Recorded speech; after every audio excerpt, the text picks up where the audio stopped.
Merci Seigneur. Merci Seigneur. Merci Saint-Esprit.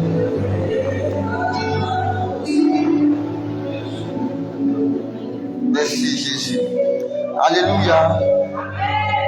Dans la Dieu une acclamation ce matin. Dans la Dieu une bonne acclamation.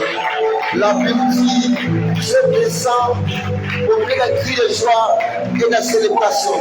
Et pendant que tu célèbres Dieu, Dieu vient par son esprit nous conduire, nous assister. Alléluia. Que Dieu nous bénisse. Je suis heureux ce matin de me tenir à ce pupitre pour vous porter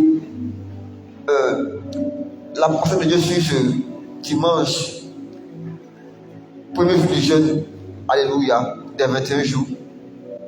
Et je veux bénir Dieu pour la vie de nos parents spirituels. C'est vraiment une grâce pour nous de nous tenir ici. Et chaque fois que je me tiens ici, pour moi c'est un grand honneur, c'est un grand privilège. Et je vois d'où Dieu m'a sorti, alléluia, et m'a placé. Et je veux bénir son nom pour ce qu'il a accompli dans ma vie. Nous sommes dans notre jour de jeûne, alléluia. Notre 21 jours de jeûne a débuté depuis minuit. Et le thème du mois, ou sinon le thème du jeûne, c'est les portes d'opportunité. Alléluia. Les portes d'opportunité. Et ce matin, la grâce m'est faite d'ouvrir, n'est-ce pas, ce grand chapitre avec ce message. Le thème que ce matin je vais donner pour mon message, ou le sous-thème, c'est Dan, le système d'ajustement divin. Alléluia. Dan, le fils de Jacob. Donc Dan, le système d'ajustement divin. Nous sommes dans le mois des portes ouvertes et le thème des 21 jours, c'est les portes d'opportunité. Et mon sous-thème, c'est Dan, le système d'ajustement divin. Et le texte qu'on va lire, c'est dans le livre de Genèse. Genèse chapitre 30. On va lire du verset 1 au verset 6. On va se tenir debout pour lire la parole de Dieu. Genèse chapitre 30, du verset 1 au verset 6. Je lis la parole de Dieu. Lorsque Rachel vit qu'elle ne donnait point d'enfant à Jacob, elle porta envie à sa sœur. Et elle dit à Jacob, donne-moi des enfants ou je meurs. La colère de Jacob s'enflamma contre Rachel. Et il dit, suis-je à la place de Dieu qui t'empêche d'être féconde? Elle dit, voici ma servante Bila. Va vers elle, qu'elle enfante sur mes genoux, et que par elle, j'ai aussi des fils.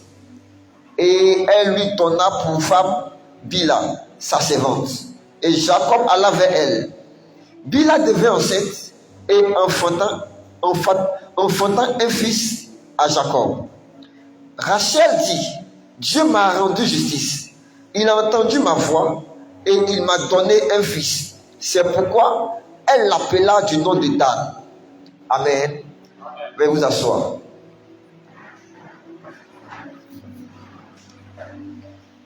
Cette histoire, c'est une histoire qui est très populaire, que nous connaissons tous. C'est l'histoire du mariage de Jacob avec Léa et Rachel. La Bible dit que Rachel était la femme que Jacob aimait. Et pour elle, il s'est proposé de travailler pendant 7 ans auprès de son oncle, son beau-père aussi, afin d'épouser Rachel. Et l'oncle a accepté. Jacob a servi pendant 7 ans. Après les 7 ans, la maman va organiser le mariage. Et quand il organise le mariage, la nuit des noces, il fait entrer Léa, sa grande fille, à la place de Rachel.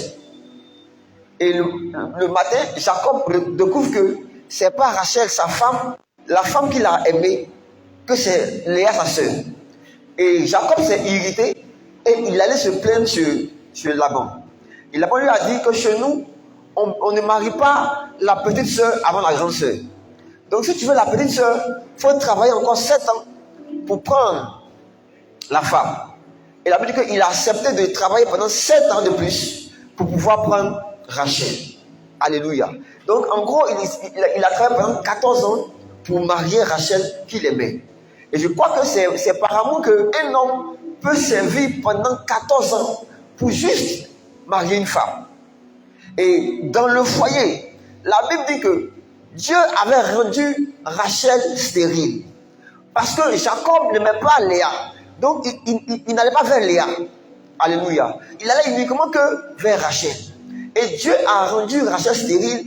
Et Léa a commencé à enfanter. Elle a enfanté un premier fils qu'elle a appelé Ruben. Elle a enfanté un deuxième fils qu'elle a appelé Simeon. Un troisième fils qu'elle a appelé Lévi. Et un quatrième fils qu'elle a appelé Judas. Amen. Et au chapitre 30 du verset 1, la Bible dit que quand Rachel a vu qu'elle ne pouvait pas donner de fils à Jacob, elle a commencé à se plaindre auprès de son mari pour dire, donne-moi un enfant, sinon je meurs. Et Jacob a dit, mais est-ce que je suis à la place de Dieu qui t'empêche d'être féconde? Et maintenant, Rachel va dire à son mari, voici ma servante Bila, prends-la et va avec elle. Et justement, par elle, j'aurai des fils. La Bible dit qu'elle-même, elle a pris la servante et elle a donné à son mari. Son mari allait vers la servante et elle a eu un fils. Et c'est Rachel elle-même qui donne le nom de l'enfant. Elle dit, il s'appelle Dan. Parce que Dieu m'a rendu justice. Alléluia. Parce que quoi? Dieu m'a rendu justice. Il m'a donné un fils. C'est pourquoi elle l'appela du nom de Dan.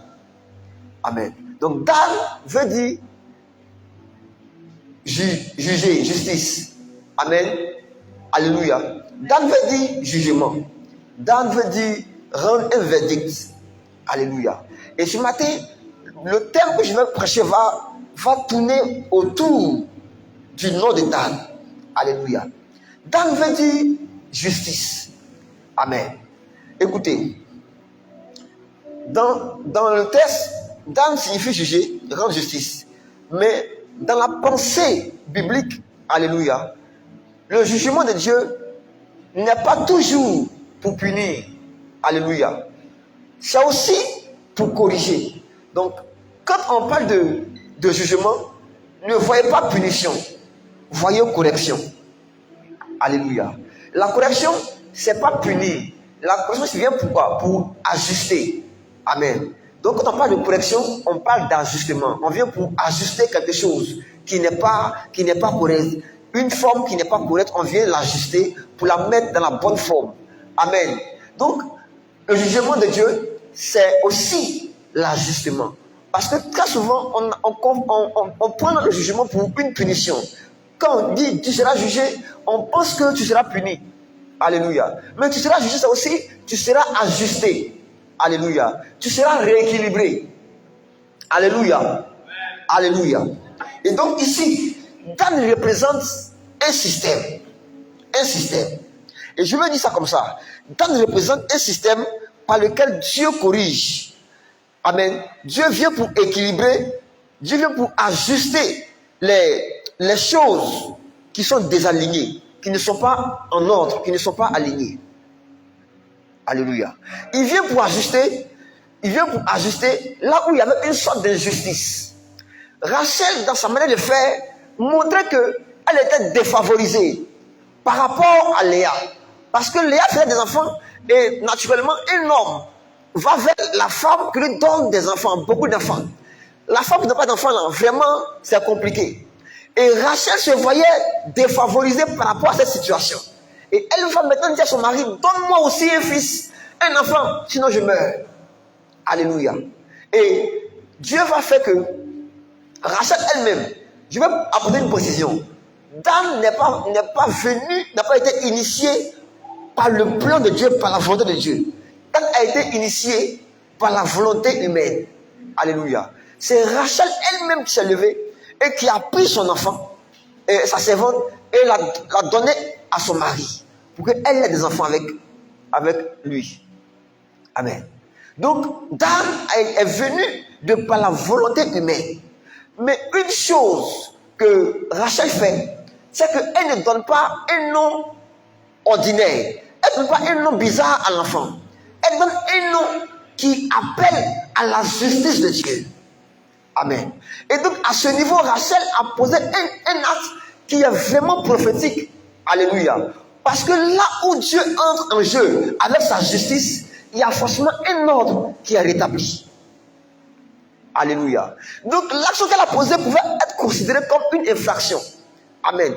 Mais dans l'infraction, elle fait entrer une justice de Dieu. Amen. Elle fait entrer un jugement. Elle fait entrer quelque chose. Dan est une porte. Alléluia. Dan est une porte. Une porte d'opportunité. Alléluia. Dan est une porte que Rachel, amen, inspirée ou alors poussée par l'esprit prophétique, a fait entrer. Alléluia. Et là où il y a justice, il y a rééquilibrage. Alléluia. Donc, à partir du moment où Rachel était désavantagée, elle a fait entrer quelque chose. Et il y a eu un alignement qui est venu. Donc, à partir de ce moment-là, les choses dans la vie de Rachel vont commencer à s'aligner sur le plan de Dieu, parce que Dieu, elle a fait entrer, n'est-ce pas, la justice de Dieu dans son affaire. Amen. Je suis en train de faire l'introduction et on va aller dans le message. Dieu vient apporter l'ajustement dans la vie des gens qui sentent un retard ou qui se disent qu'ils sont en retard. Le retard, ce que l'homme appelle le retard ou l'échec, pour Dieu, c'est juste un besoin d'ajustement. Alléluia. Quand quelqu'un se croit être en retard par rapport à quelqu'un ou par rapport à quelque chose, pour lui c'est un retard. Mais pour Dieu, c'est un besoin d'ajustement. Et partout où il y a un retard, Dieu se met en activité, en action pour apporter l'ajustement. Alléluia. Amen. Je donne des points que je vais développer un peu devant. Et aussi, Dieu vient ajuster des choses qui ne sont pas alignées par rapport aux frustrations. Et je vais dire quelque chose par rapport aux frustrations. On va aller demander à Anne, la femme d'Elkana. La Bible dit que Anne était aussi une femme stérile. Et sa coépouse, sa rivale Pénina, elle faisait des enfants. Et quand elle fait un enfant, elle se moque, amen, d'Anne. Parce que Anne n'a pas d'enfant. Quand Pénina fait un enfant, Pénina, c'est les femmes, amen. Quand elles font un enfant, elles chantent les cantiques du genre il a haut, pour emmener le cœur d'Anne à être frustré. Amen. Donc, Pénina avait les cantiques stratégiques pour amener toujours Anne à être frustrée. Alléluia. Et parce que Dieu a vu que Anne était frustrée, et Anne s'est mise à prier. La Bible dit que Dieu est venu rendre justice à Anne en lui donnant un fils qu'elle appelait Samuel. Amen. Et donc, là où il y a une sorte de frustration, Dieu vient pour ajuster. C'est pourquoi je donne concerne quelqu'un ici. Je ne sais pas dans quoi tu te retrouves. Je ne sais pas par rapport à quoi tu n'es pas aligné. Alléluia. Mais ce matin, par cette porte d'opportunité, Dieu va faire entrer dans ta vie la justice. Alléluia. Et l'ordre sera rétabli. Les choses seront rééquilibrées. Amen. Regardez. Dieu vient aussi ajuster par rapport aux manipulations humaines. Donc là où des hommes utilisent leur autorité, leur influence pour manipuler d'autres hommes, Dieu se lève. Et il y a eu un cas, le cas de Jacob lui-même. Jacob allait sur son beau-père, donc sur son oncle, Laban, pour travailler. Et Laban lui a dit, fixe-moi ton salaire. Jacob fixe son salaire, il dit, bon, on va travailler. Si les bêtes qui sortent là sont tachées, c'est pour moi. Si c'est couleur unique, c'est pour toi. Amen. Et la Bible dit que quand le temps arrive pour se reproduire et que les bêtes donnent des enfants tachetés, Laban change le contrat. Il change le contrat. La Bible dit pendant 14 fois au moins, Laban a changé le salaire. 7 fois le salaire de Jacob. Donc c'est la manipulation. Alléluia. Et quand un homme se retrouve dans ce genre de situation, Dieu lui ouvre une porte. Amen. La porte de l'ajustement. Dan, c'est la porte de l'ajustement, la porte du rééquilibrage. Alléluia. On va entrer dans le corps du message. Amen. Et je veux que tu suives ce message avec beaucoup d'intérêt, d'attention. Alléluia. Dieu a établi dans les 12 tribus d'Israël comme une balance spirituelle. Alléluia. Donc, Dan agit comme une balance spirituelle. C'est Dan qui vient pour mesurer l'équilibre. Est-ce que les choses sont en équilibre? Dès l'instant où il y a un déséquilibre, Dieu fait entrer Dan, qui est une porte. Dieu ouvre la porte pour commencer à apporter les corrections qu'il faut, alléluia, dans la vie de la personne qu'il veut toucher, qu'il veut visiter. Donc, Dan agit comme une balance. Et une balance, ça sert à peser, ça sert à mesurer, amen, à peser sinon, à prendre le poids de quelque chose. Et Dieu ouvre une porte, amen, pour voir dans ta vie s'il y a des situations qui ne sont pas en équilibre. Il vient et il apporte l'équilibre. Amen. Ce mois, pendant ces 21 jours de jeûne, ce que Dieu va faire dans la vie de quelqu'un, c'est apporter la correction, l'équilibre. Alléluia. Nous sommes dans des situations souvent très difficiles. Parce qu'il y a des hommes qui utilisent leur pouvoir. Il y a des hommes qui commencent à agir contre nous pour nous maintenir dans l'oppression. Qui travaillent pour nous mettre dans une position de faiblesse.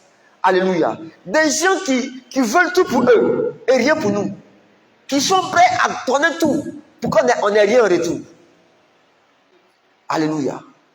Amen. Il y a des gens comme ça qui travaillent. Leur paix se trouve dans ce que toi tu n'as rien. Quand tu n'as rien, eux ils sont contents, ils sont tranquilles. Amen. Quand tu as quelque chose, ça les dérange. Donc eux ils travaillent pour que toi tu n'aies pas. Pour que tu sois malade. Pour que tu n'aies pas, tu n'as rien. Quand tu n'as rien, eux ils sont contents. Même s'ils n'ont rien, pour eux n'est pas grave. C'est pour toi qu'il y a un problème. Alléluia. Et leur énergie est dépensée pourquoi? Pour nous amener à souffrir, à ne rien avoir. Alléluia. Et c'est pour ces hommes-là que Dieu ouvre des portes comme Dan. Je ne sais pas à quel niveau tu te trouves. Je ne sais pas quel genre de réalité tu rencontres, tu traverses. Je ne sais pas quel défi tu rencontres. Mais ce matin, Dieu va ouvrir une porte. Alléluia. Une porte qui va venir apporter l'équilibre de ta vie. Amen. Je crois que ce n'est pas normal. Ce n'est pas normal que Dieu nous établisse et qu'on soit toujours en train de nous battre et de rien avoir.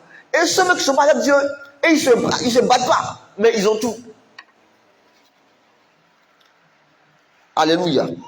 Ce n'est pas normal. Et je pense que ce que Dieu veut faire, quand Dieu initie ce jeûne, c'est pour apporter cet équilibre. Amen. Normalement, après ce jeûne, des choses qui étaient désalignées doivent s'aligner. Alléluia. Alléluia. Dan, c'est la porte où les décisions injustes sont arrêtées. Alléluia. Dan, c'est la porte où l'injustice s'arrête. Donc, quand quelqu'un est dans l'injustice et qu'il commence à prier, la porte que Dieu ouvre dans sa vie, c'est la porte de Dan. Amen. Dans le livre de Nombre chapitre 2, à partir du verset 20 et quelques, on parle de l'emplacement de Dan parmi les 12 tribus d'Israël.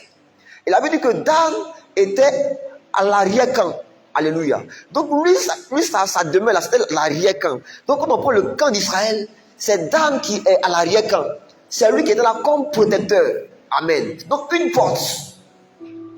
L'arrière-camp, c'est la porte par laquelle on passe pour entrer dans le camp. Alléluia. Et Dieu a placé Dan là-bas. Donc Dan, c'est une porte. Dieu n'a pas tenu compte des conditions dans lesquelles Dan est venu. Dieu a tenu compte de ce que Dan s'appelle justice. Amen. Dieu tient compte de ce que Dan s'appelle justice. Amen. Et la Bible dit que le fondement de son trône, le trône de Dieu, est fondé sur la justice. Donc quand Dieu voit la justice, Dieu ne peut pas rester indifférent. Ou alors quand Dieu voit l'injustice, il ne reste pas indifférent. C'est pourquoi les portes que Dieu ouvre pour ceux qui sont dans l'injustice, c'est la porte de Dan. Si quelqu'un est oppressé, la porte que Dieu va ouvrir pour lui, c'est la porte de Dan. Alléluia.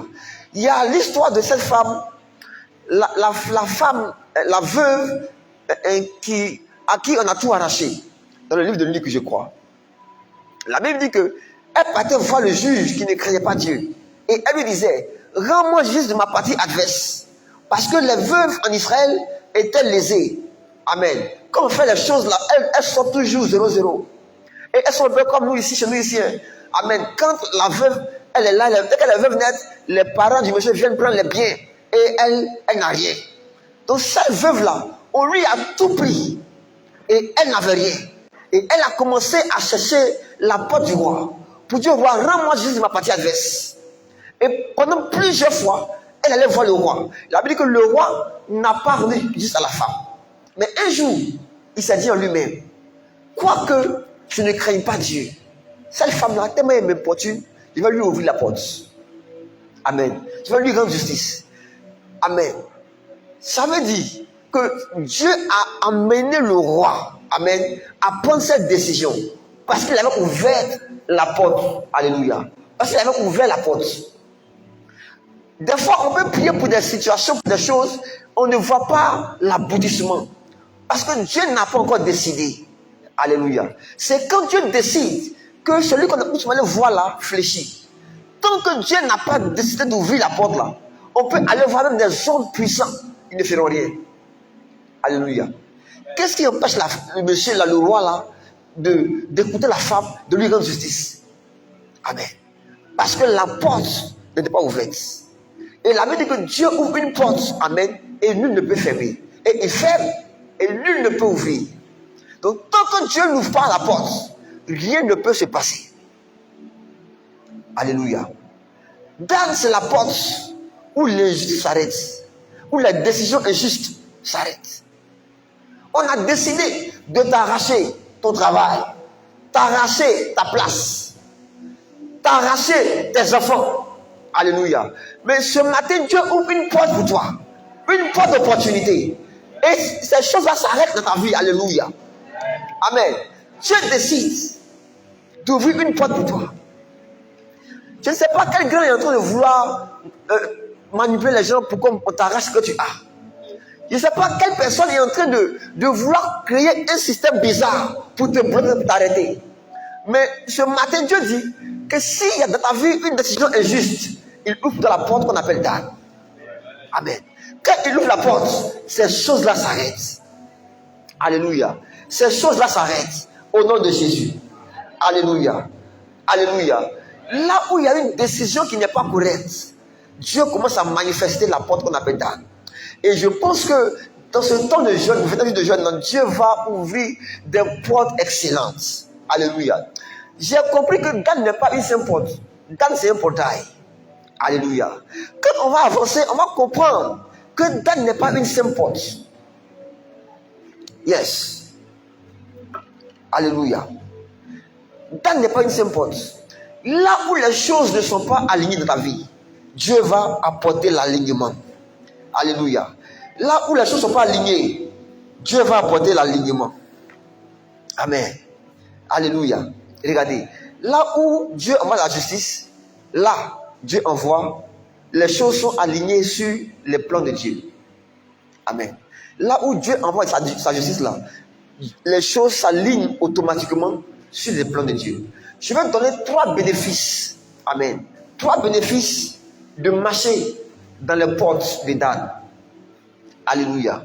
Le premier point que je veux souligner, c'est vivre dans le temps de Dieu.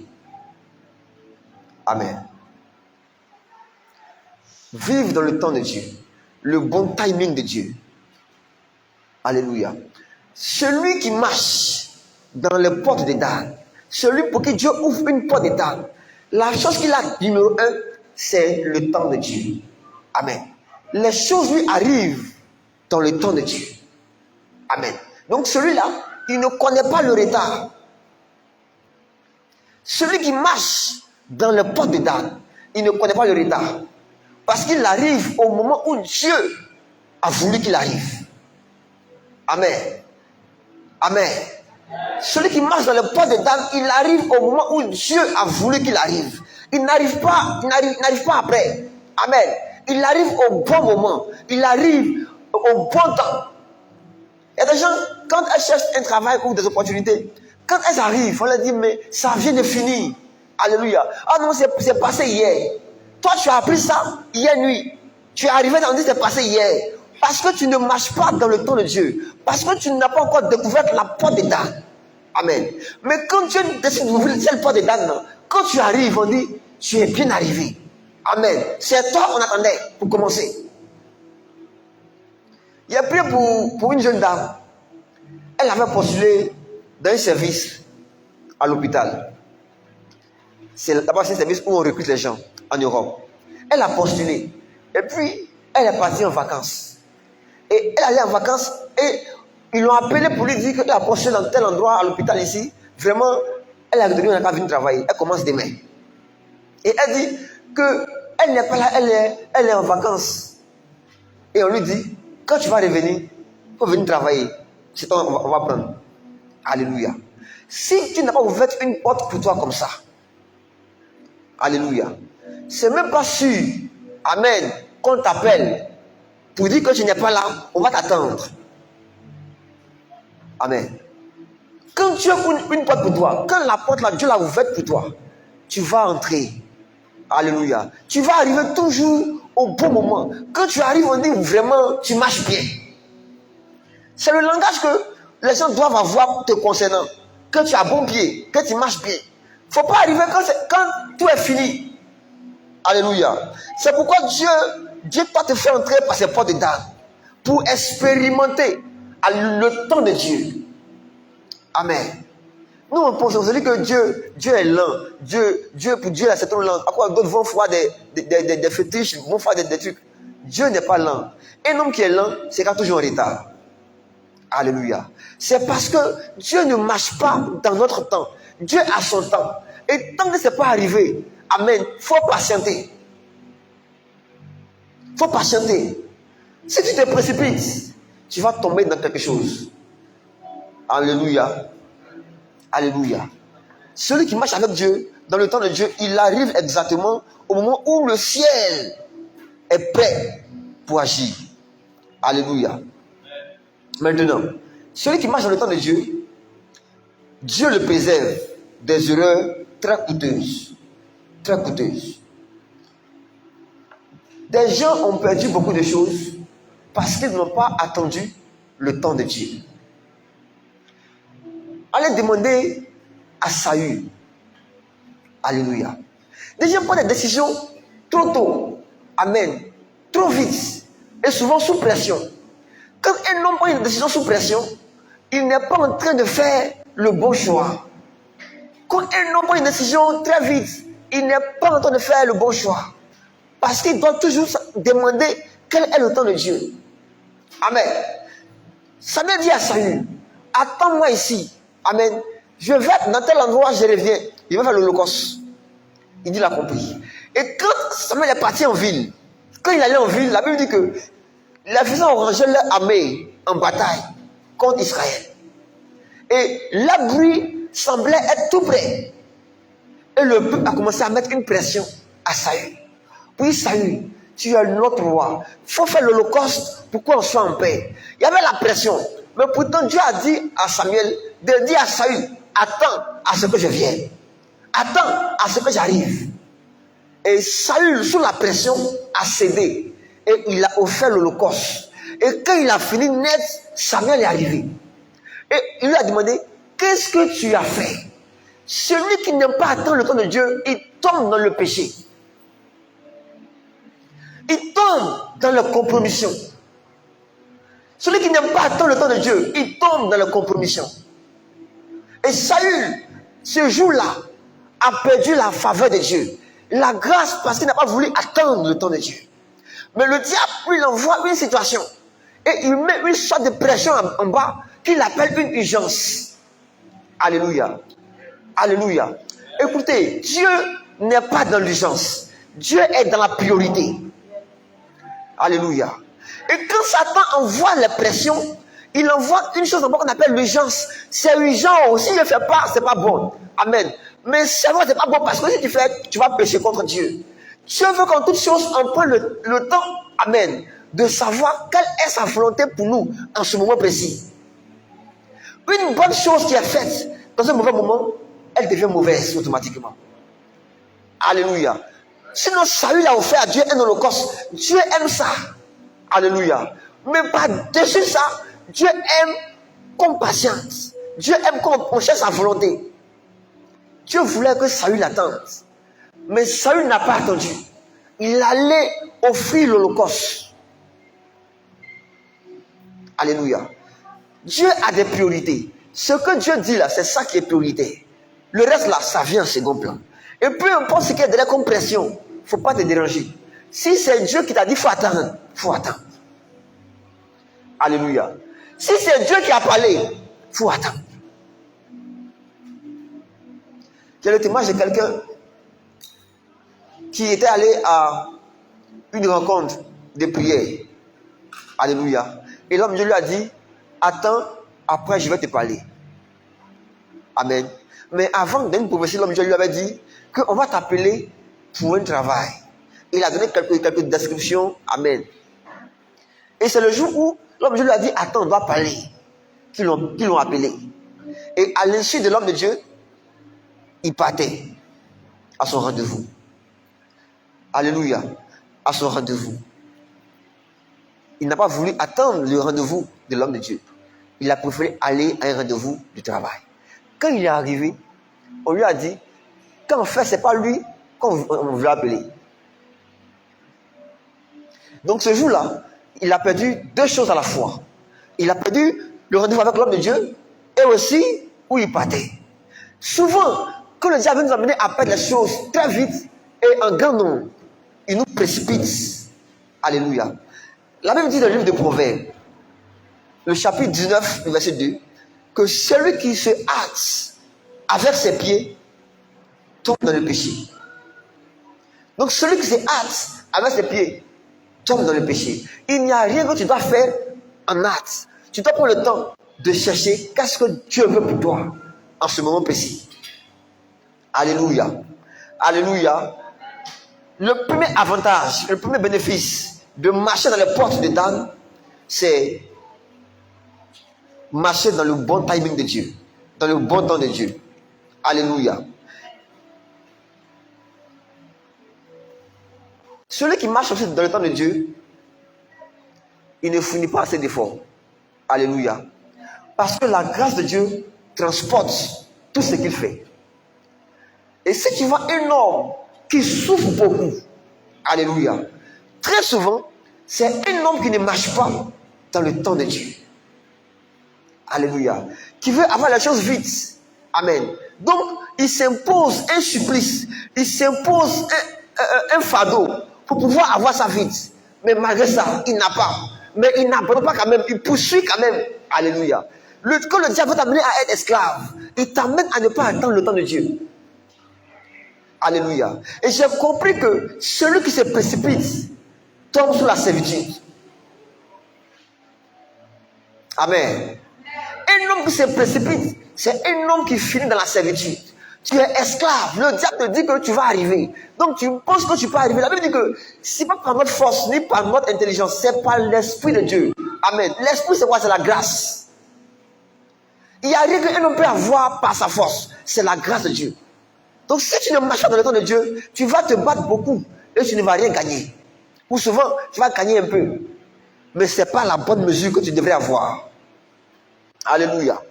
Ce n'est pas la bonne mesure que tu devrais avoir. Donc tu dois apprendre à patienter, à chercher le temps de Dieu. Alléluia. Le deuxième avantage pour un homme de marcher dans les portes de Dan, alléluia, c'est qu'il a le discernement. Le discernement, c'est la capacité qu'a un homme de voir au-delà des apparences. Alléluia. Le discernement. Donc quand Dieu ouvre pour toi la porte de Dan, il te donne directement le discernement. Alléluia. Tu n'es pas surpris par les événements. Parce que tu peux voir au-delà des apparences. Tu peux voir au-delà. Tu n'es pas surpris. Un homme qui est surpris, c'est un homme qui n'a pas le discernement. Donc quand il voit une chose venir, il ne sait pas si c'est une bonne chose. Amen. Il ne sait pas. Souvent la chose vient dans un emballage très beau. Alléluia. Allons demander à Lot. La Bible dit que quand Lot s'est séparé d'Abraham, il a dit à Lot, Abraham dit à Lot, Regarde tout ça à la contraire, regarde. Si tu vas à gauche, je vais à droite. Si tu vas à droite, je vais à gauche. Il avait dit que l'autre lève les yeux du côté de la plaine et il voit un jardin qui est pleinement arrosé, comme un lieu que Dieu a béni. Alléluia. Et sans discerner, l'autre se dirige là-bas. Mais le piège, c'est que cette plaine, il y avait dessus un jugement de mort. Dieu voulait détruire Sodome et Gomorrhe. Amen. L'autre n'a pas vu, il n'a pas vu au-delà de l'apparence, de la beauté. Il a juste vu la beauté. Mais derrière la beauté, il y avait la perversion. Derrière la perversion, il y avait le jugement de Dieu. Alléluia. Un homme qui ne discerne pas, il est attiré vers des opportunités. Amen. Mais qui sont en réalité des portes de destruction. Une opportunité sans discernement, c'est un piège. Alléluia. On parle des opportunités. Et puis toi, on t'appelle pour un travail, non, tu seras payé à 4 500 000, même si tu n'as pas de papier, il faut venir, on va te prendre, viens à Abidjan, tu apportes seulement en fait dépôt 400 000. Tu auras 500 000 chaque mois, chaque 2 semaines. Amen. Et toi, tu es tellement en galère, tu es tellement dans quelque chose qu'on ne décrit pas, que quand tu entends, tu auras 800 000 chaque 2 semaines, tu ne discernes pas, tu t'engages. Toute opportunité n'est pas opportunité, amen, qui va te faire avancer. Amen. Le diable envoie des opportunités vers nous pour nous amener à régresser. Donc toute opportunité qui te fait régresser est en fait un piège de Satan. C'est pourquoi quand Dieu veut te sauver, il ouvre pour toi la porte des damnes. Quand un homme marche dans la porte des damnes, c'est un homme qui est averti, un homme qui est illuminé, qui n'est pas surpris. Il voit toutes choses. Et ce piège-là a pris Josué. La Bible dit que les gens avaient appris comment Dieu avait renversé les murs de Jéricho, comment tout ça, Dieu avait fait des choses puissantes avec le peuple d'Israël. Et quand ils sont arrivés je crois que c'était à Gabaon, je pense, la Bible dit que les hommes de Gabaon qui étaient vers Gabaon sont venus vers Josué. Et quand ils venaient, la Bible dit qu'ils ont porté des habits défraîchis. Habits, quand tu vois, mais c'est transparent déjà. Tellement habits les fatigués. Ils ont pris du pain sec qui tombe en miel, qui se casse, tellement le pain même est gâté. Et ils ont pris des joues de vin qui étaient déjà gâtés. Ils sont venus avec des chaussures usées, bancales, où on voit, il y a tout dedans. Ils sont venus vers Josué. Ils ont dit à Josué que nous sommes un peuple qui est venu de très loin. Tu vois, on a tellement marché. Voici, Abilam est fatigué sur nous. Je suis là, tout est gâté. Mais on a pris du pain pour vous. Tellement on a marché. On est venu de loin. Amen. C'était une ruse. La Bible dit qu'ils avaient peur d'être détruits par le peuple d'Israël. Et ils sont venus pour tisser une alliance avec Israël. Et Josué, il n'a pas discerné. Amen. Quand il a vu les vieux vêtements, quand il a vu les chaussures du gars, amen, quand il a vu le pain sec, il s'est dit, effectivement, ou sûrement, le gars vient de très loin. Amen. Et il les a reçus, et il a tissé avec eux une alliance. Mais un peu plus tard, il se rend compte que les gars-là sont des ennemis. Alléluia. Et c'est comme ça avec toi. Quand tu vois vraiment elle fait pitié, on doit la sauver. Tu la prends, tu la mets sur toi. Amen. Et elle avale toutes tes bénédictions. Amen. Et c'est après que tu te rends compte, 5 ans, 10 ans après, où tu as perdu le temps, tu te rends compte que effectivement c'est celle-là qui a fait que tout va mal dans ma vie. Amen. Où le gars il est bien, tu le prends, tu le mets dans ton service, dans ton travail. Et il gâte tout. Il détourne 500 millions, il s'en va. Et c'est plus tard que tu te rends compte que c'était la mauvaise personne. Mais c'était trop tard. Quand Jésus a vu que c'était leur ennemi, il ne pouvait plus rien faire à cause de l'alliance. Amen. À cause de l'alliance, il devait veiller même sur les gars, les surveiller, les protéger. Un homme qui marche sans le discernement, il est en danger. Alléluia. Peu importe ce qui vient vers toi, peu importe la beauté ou même la laideur. Souvent, quand c'est vilain, on dit que c'est Satan. Quand c'est beau, on dit que c'est Dieu. Même quand c'est beau, la Bible dit que le diable lui-même, des fois, il devient comme un ange de lumière. Toi-même, quand tu vois un ange de lumière, il faut lui demander, il faut discerner. Est-ce que c'est vraiment vrai? Amen. Il n'y a rien qu'on doit faire entrer dans notre vie sans discerner. Alléluia. Parce que ce qu'un homme devient, amen, c'est la somme des choses qui entrent dans sa vie. Dis amen. Je reprends ça. Je reprends ça. Amen. Ce qu'un homme va devenir dans sa vie, c'est la somme des choses qui entrent dans sa vie. Alléluia. Et si tu n'as pas vu et que tu as fait entrer, au lieu que tu montes, tu descends. C'est pourquoi fais attention. Fais attention. Il n'y a pas un homme qui devient grand et qui fait entrer tout dans sa vie. On fait une sélection. Ce que tu n'as pas envoyé vers moi, ça ne va pas entrer dans ma vie. On discerne. Alléluia. Il faut discerner.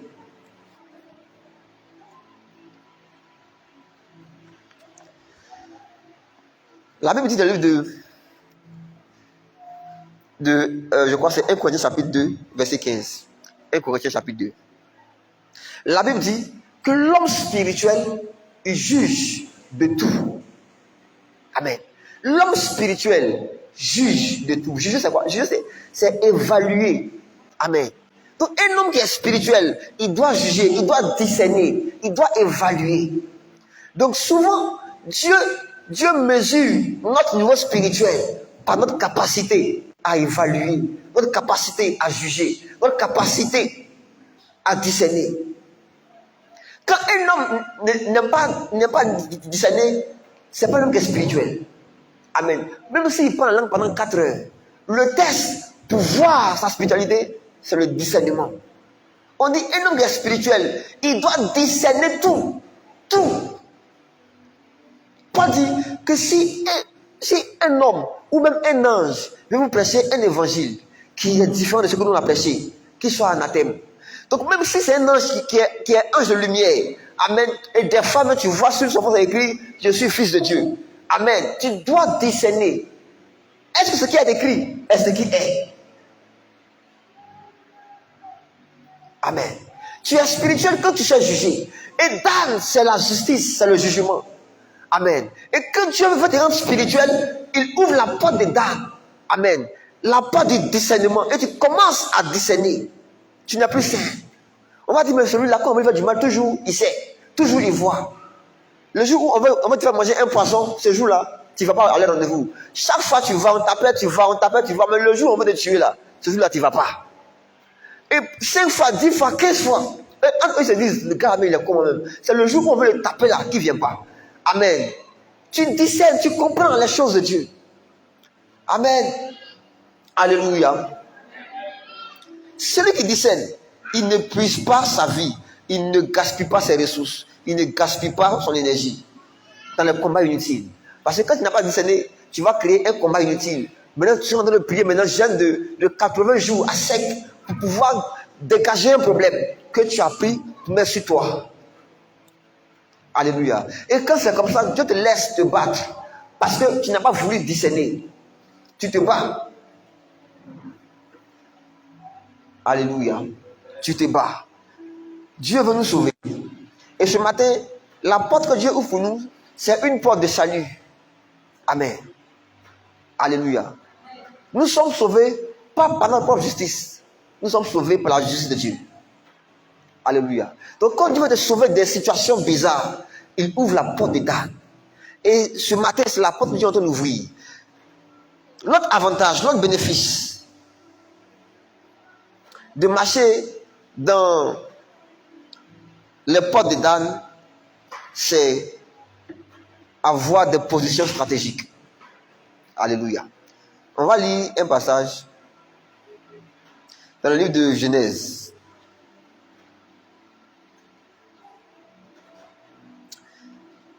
Genèse 49.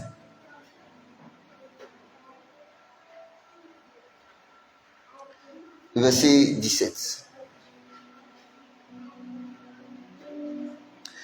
La Bible dit, Dan sera un serpent sur le chemin. Un serpent sur le chemin. Une vipère sur le sentier. Je veux rester là. Amen. Vous voyez un serpent. Le serpent, c'est le symbole de la prudence. Amen. C'est le symbole de la prudence. Et un serpent, il ne mord pas. Un serpent, il est dans son coin. Dans un coin, il attend. Amen. Avant d'attaquer là, le serpent est dans son coin, il attend. Donc il a une position stratégique. Amen. Et là où il est, il devient très dangereux. Amen. Dieu veut nous donner des positions stratégiques. Un lieu où il te place, et puis tu deviens dangereux. Un lieu où il te place, où tu deviens dangereux. Écoutez, ce qu'un homme peut produire, amen, réside dans le lieu où il est placé. Somme chapitre 1, le verset 2, la Bible dit qu'il est comme un arbre planté près d'un courant d'eau qui donne son fruit en sa saison. Donc là où tu es planté là, ça détermine ce que tu vas commencer à produire. Trois avantages. Le dernier c'est quoi? C'est le positionnement, la position stratégique.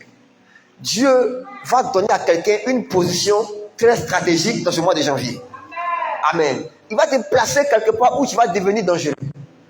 Dan dans la tribu d'Israël, c'est Dan qui juge. Amen. Dan est l'une des petites tribus d'Israël, mais c'est l'une des tribus où c'est la tribu qui juge. Amen. Dieu lui confère une autorité pour juger. Dans un état, celui qui a avec lui la justice, amen, il fait ce qu'il veut. Amen. Dans un pays, celui qui a avec la justice, il fait ce qu'il veut. Parce que c'est lui qui a la loi. Amen. Et Dieu veut t'amener à faire ce que tu veux sur tes ennemis. Alléluia. Parce que tu marches dans les portes de Dan. Dis amen bien. Alléluia. On va prier le Seigneur par rapport à ce message. C'est juste une introduction. Amen. Aux portes d'opportunité. Et je crois que les jours à venir, on va entrer dans beaucoup plus de profondeur. Alléluia. On va se lever et on va prier le Seigneur.